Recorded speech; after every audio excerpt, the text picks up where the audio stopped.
corazón primeramente establecer un templo. Y siendo David un hombre que había derramado mucha sangre, Dios no le permitió a David que construyera su casa. Aunque David tenía en su corazón hacerle una casa al Señor, un hombre que era conforme al corazón de Dios, él tenía, amados hermanos, ese deseo ardiente de realizarlo. Sin embargo, Dios no se lo permitió. Le dijo: lo voy a realizar a través de tu hijo Salomón. Y ya para el año 960 a.C., pues Salomón, con ayuda de algunas naciones y de muchos reyes a sus alrededores, juntó todos los materiales, algunos que ya le había provisto su padre, y también le había provisto el sitio, una explanada en el monte Moria. Y allí, amados hermanos, surge el templo construido por Salomón en el año 960 antes de Cristo, que reemplazó el tabernáculo de una sola vez por todas. Pues el tabernáculo había que moverlo, había que llevarlo de sitio en sitio.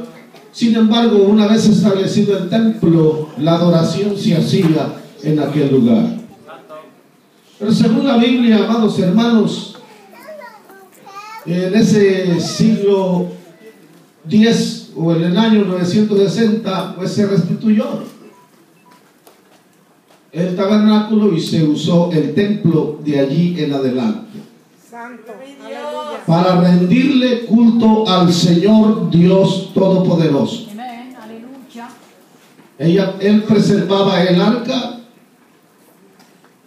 que luego fue traída a Jerusalén por un tiempo, y David pues la acomodó allí en un lugar en el monte Moria, en un espacio de 40 metros por 100 metros. Y ya, amados hermanos, ahí empezó Dios a planear algo con su pueblo. Alaba. A veces desconocemos la mente de Dios, pero la mente de Dios, amado, es extraordinaria. Amén. Y la mente de Dios empieza a mostrar señas del plan que Él tiene con el hombre. Gloria a Dios. Y esto, amados hermanos, era un edificio de una longitud de 27 metros de largo por 9 metros de ancho y 13,5 de alto. Era bastante grande. Y en el tiempo de Salomón, en sus 40 años de reinado, fue lo más extraordinario que él hizo: realizar o construir el templo a Jehová, Dios de los ejércitos. Pero surgen cosas en la vida. A la muerte de Salomón, 35 años más tarde, para el año 925, el templo fue saqueado.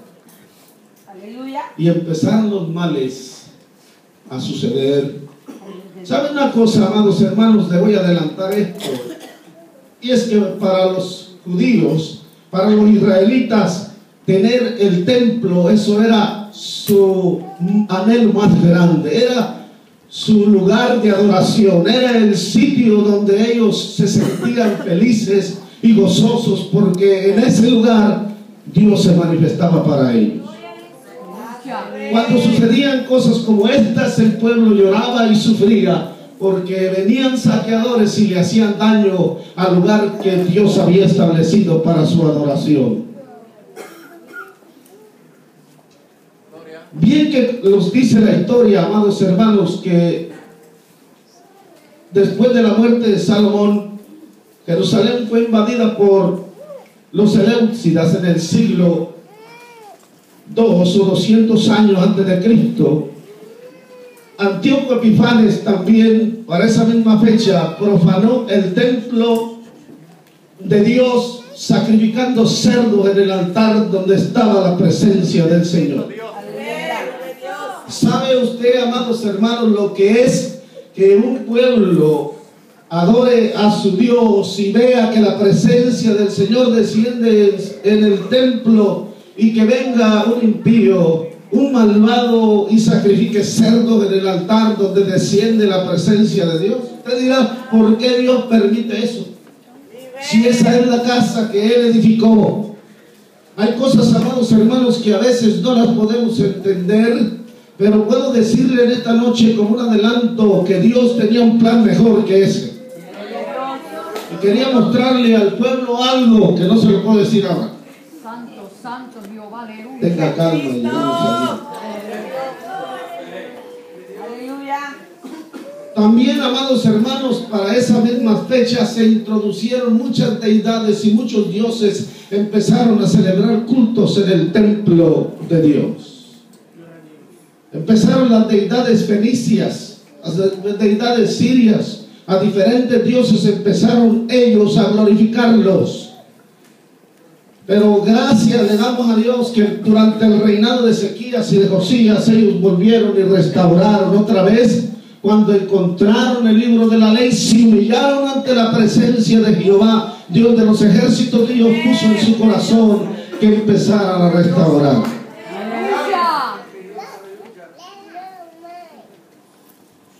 Finalmente, amados hermanos, para el año 586 a.C., vino Nabucodonosor II y derribó, destruyó prácticamente el templo de Jerusalén. Se acabó la gloria del pueblo de Dios. Se los llevan cautivos, nobles, pobres y de todas clases sociales.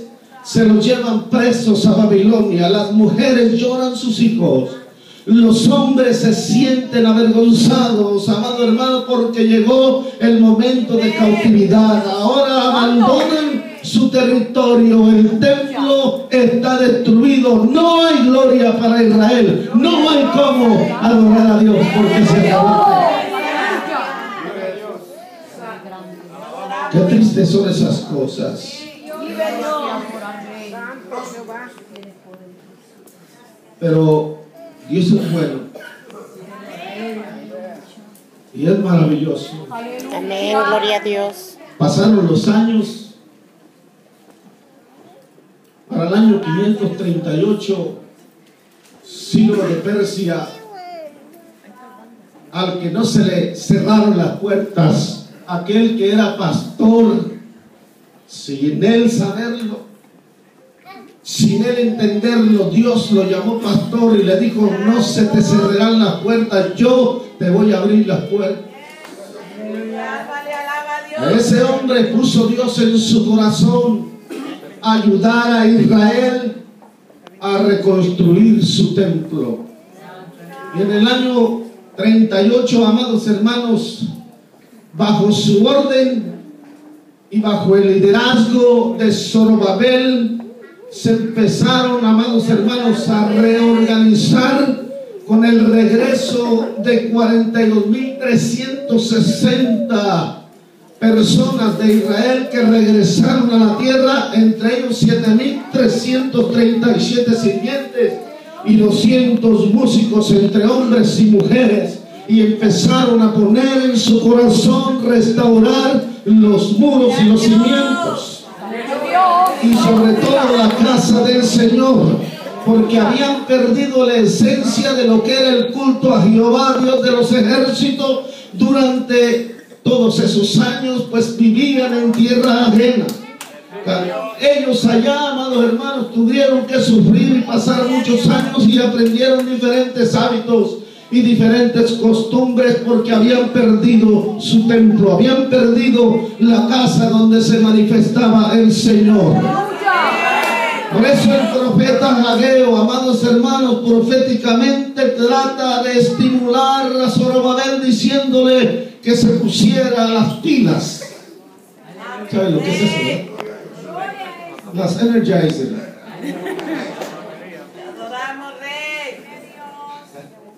Porque era necesario restaurar, era necesario empezar a limpiar los escombros, y alguien tenía que hacerlo. Tenía que haber un espíritu noble que sintiera celo por la casa de Dios. Pero no lo había. Pero Dios tuvo que levantar a Zorobabel a través de la profecía de un hombre de Dios. Y estuvieron, amados hermanos, 2 años trabajando. Ya los cimientos se habían restaurado, los escombros se habían ido, pero empezó el diablo a atacar. ¿Sabe usted que cuando el hombre de Dios se propone alcanzar metas y lograr los propósitos de Dios, siempre va a haber cosas que se interponen en el camino?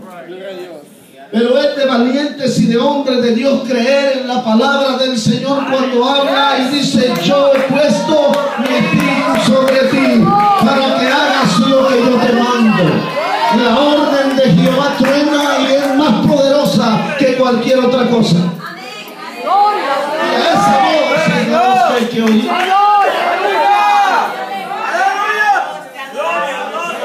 Sin embargo, amados hermanos, pasaron los meses y llegó el tiempo donde los samaritanos dijeron: nosotros queremos parte con ellos. Y los samaritanos pues son una raza mixta que no es original, perdieron su original porque se mezclaron con otras razas. Pero entonces los judíos tienen un celo de hacer sus cosas ellos. Y dijeron no, incluyendo Zorobabel, dijo: no vamos a permitir que ustedes interfieran en lo que Dios ha puesto en nuestro corazón. No, ustedes no tomarán parte en esto. Dios nos ha llamado a nosotros y nosotros lo haremos. Pero fue tanto la influencia y las cartas que empezaron a enviar los samaritanos a los diferentes reyes, que fue tanta la presión, amado hermano, que el pueblo de Dios se desanimó y dejaron la obra inconclusa solamente con los cimientos. Alábalo, ya está llegando. Pero mire, amados, me encanta esto porque Dios lo sabe hacer todo. Y eso es lo bueno de Dios, que aunque no lo comprendamos a veces, Dios está trabajando secretamente. Hay momentos que no hemos aprendido a honrarlo de veras y nos influenciamos por el anhelo de tener algo y empezamos, amados hermanos, a mezclar las cosas con lo real y lo ficticio. Y el pueblo hasta ese momento todavía no había aprendido el verdadero culto al Señor. Y Dios quería entrarlos por un camino para que aprendieran a confiar en Él, para que aprendieran a depender de Él y no de los 42.360 hombres que habían regresado, y ni los 7.000 sirvientes, ni los 200 músicos que había en Israel para ese tiempo, o en Judá, digámoslo de la forma correcta. Santo Jehová, aleluya. Y Dios pues entonces empieza a tratar con ellos y les trae la persecución de los samaritanos, y empezaron a clamar a Dios. Y aparece otro profeta llamado Zacarías. Alábalo. Y dice la palabra que Dios le dijo: vete y háblale a Zorobabel y dile que yo pondré espíritu de construcción en él para que él restaure y vuelva a traer mi casa, y la gloria pasada ya no servirá, porque la que viene ahora será mucho mejor que la que fue antes. Y cumpliéndose la palabra de Dios para el Para el año 521 entró en el reinado Darío. Y Darío ayudó nuevamente